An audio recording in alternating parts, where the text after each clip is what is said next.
एक दफ़ा का जिक्र है कि कोकाफ के घने जंगलों में टार्ज़न नाम का एक लड़का रहता था। वो अपनी गैर मामूली सलाहियतों और फितरत से ताल्लुक़ के लिए जाना जाता था। टार्ज़न को बचपन से ही बंदरों के ख़ानदान ने पाला था।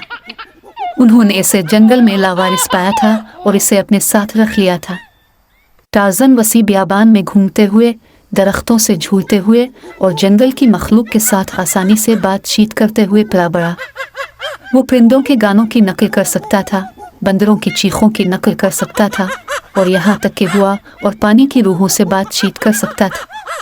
इसका दिल फितरत के लिए मोहब्बत और एहतराम से लबरेज था और उसने अपनी ज़िंदगी अपने घर की हिफाजत के लिए वक्फ कर दी।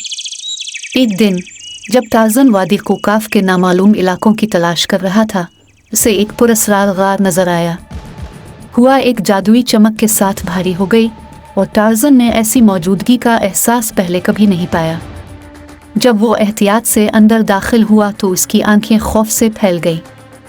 गार के अंदर उसने अपने आप को चमकते हुए लैंपों, लातादाद जेवरात और एक परफितन धुन से घिरा हुआ पाया जो हवा में रक्स करता दिखाई दे रहा था। टार्ज़न से नावाकिफ गार जिन्नों का पोशीदा ठिकाना था। ये माफौकल फितरत मखलूक बेपनाह ताकतों के मालिक थे और जो भी उनके दायरे को दरियाफ्त करता है, इसे कोई भी ख्वाहिश पूरी कर सकता है। ताहम जिन्नात अक्सर शरारती और गैर मुतवक्के होते थे, इसलिए उनके तोहफे हमेशा सीधे नहीं होते थे और ख़तरनाक नताइज ला सकते थे। तजस्सुस की वजह से टार्ज़न गार के सबसे बड़े लैंप के करीब पहुंचा। इसे आहिस्ता से रगड़ती ही इससे धुआं निकला और उसके सामने एक जिन उभरा। मैं गालिब हूँ, वादी कोकाफ का जिन।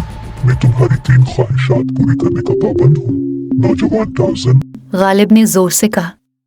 टार्ज़न ने सोचा, इम्कानात पर गौर करने लगा, लेकिन इसने ज़ाती फ़ायदा मांगने के बजाय जंगल और उसकी मखलूक़ात की हिफाजत की अपनी जिम्मेदारी पर तवज्जो दी।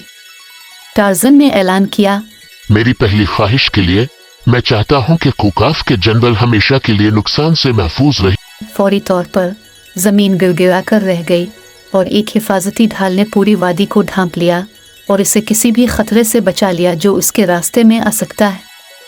अपनी पहली ख्वाहिश की कामयाबी से हौसला अफजाई मिलते हुए टार्ज़न ने अपनी दूसरी ख्वाहिश की। मैं चाहता हूँ कि जंगल के जानवर इंसानों के साथ हम आहंगी का तजुर्बा करें और उन्हें बराबर समझा जाए। उसने दरख्वास्त की।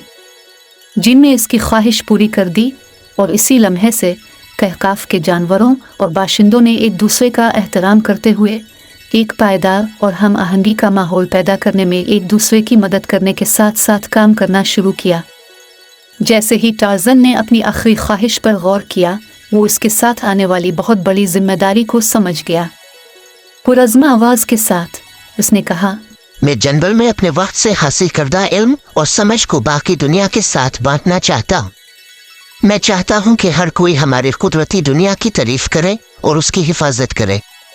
फौरी तौर पर जिन ने इसकी आखिरी ख्वाहिश पूरी कर दी और टार्ज़न को एक ऐसे दायरे में ले जाया गया जहाँ वो फितरत का सफ़ीर बन गया। उसने दुनिया का सफ़र किया, लोगों को माहौल के तहफ़्फ़ुज़ की अहमियत के बारे में सिखाया, उन्हें फितरत से फ़ायदा उठाने की बजाय इसके साथ हम आहंगी में रहने की तरगीब दी। टार्ज़न का सफ़र बंदरों के ज़रिए परवरिश पाने वाले एक नौजवान लड़के से फितरत के तहफ़्फ़ुज़ के आलमी वकील तक ने वादी कोकाफ और उसके जिन्नात के अफसानों को दूर दूर तक फैला दिया।